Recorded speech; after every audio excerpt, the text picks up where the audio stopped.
সবার কিন্তু almost ready এবং খাওয়া ডেলিভারিও দেওয়া অনেকের হয়ে গিয়েছে দুবাই ভাইরাল কুনাফা চকলেট রেসিপি। আজ আমি আপনাদের সাথে সেই দুবাইয়ের ভাইরাল কুনাফা চকলেট রেসিপি আমার মতো আমার চ্যানেলে আপনাদের সাথে শেয়ার করছি। চলুন, এজন্য আমি একটি চকলেট বার নিয়েছি, আর চকলেট বারটা যেভাবে ডিসপ্লেতে দেখতে পাচ্ছেন ঠিক সেভাবে আমি কুচিয়ে নিচ্ছি। কুচিয়ে নেওয়ার পরে আমি একটি পাইপিং ব্যাগে নিয়ে ডাবল বয়েলারের মাধ্যমে মেল্ট করে নেব। আর ডার্ক চকলেট নেওয়া হয়ে গিয়েছে। এবার নিচ্ছি সেমভাবে আমি হোয়াইট চকলেটটাও নিয়ে সেমভাবে আমি একটি পাইপিং ব্যাগের মধ্যে যেভাবে দেখতে পাচ্ছেন ঠিক সেভাবে কুচিয়ে নেবেন। এতে করে ডাবল বয়েলারের মধ্যে খুব দ্রুত মেল্ট হয়ে যাবে।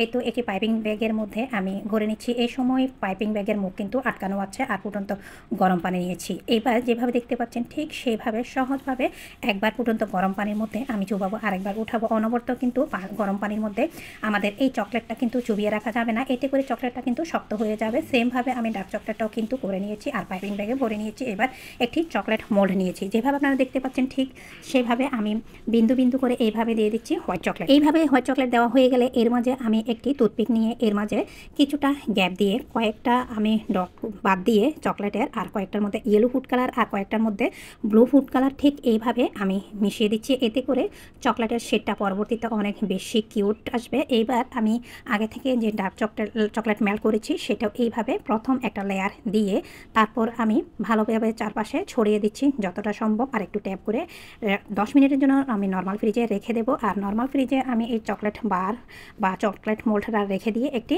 ব্লেন্ডার জারের মিনি সাইজের যে জারটা সেটা নিয়েছি। এর মাঝে আমি 100 গ্রাম দিয়ে দিচ্ছি পেস্তা বাদামটা আমি এই অবস্থা নিয়েছি। এর মাঝে কয়েক ফুটা আমি গ্রিন ফুড কালার আর হাফ কাপ পানি দিয়ে ব্লেন্ড করে নেব আর একটা সাইডে রেখে দেবো। এই কাজটা আমি অফ স্ক্রিনে করে একটা সাইডে রেখে দিয়েছি। এবার সরাসরি আমি প্যান চুলাতে দিয়ে চলে আসলাম। এই সময় চুলার জালটা বন্ধ।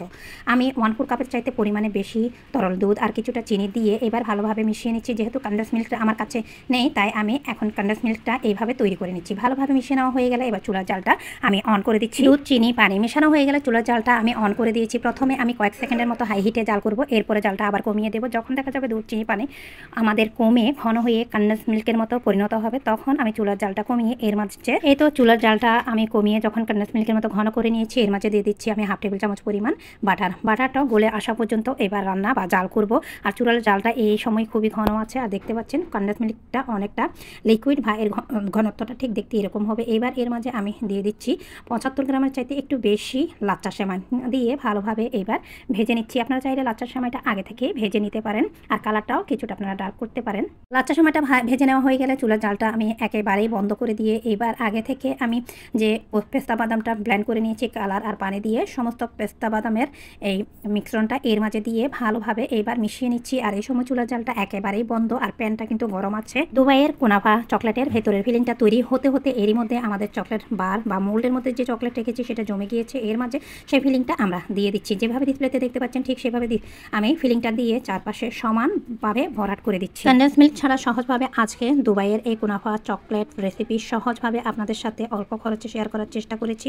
এইবার পেস্তা বাদামের সেই মিশ্রণ বা ফিলিংটা ভালোভাবে চেপে দিয়ে এর মাঝে আবারও আমি দিয়ে দিচ্ছি ডার্ক চকলেট মেল্ট করা আগে থেকে, যেটা পাইপিং ব্যাগে ভরে রেখেছি, উপরে যতটা সম্ভব ছড়িয়ে দিয়ে চারপাশে।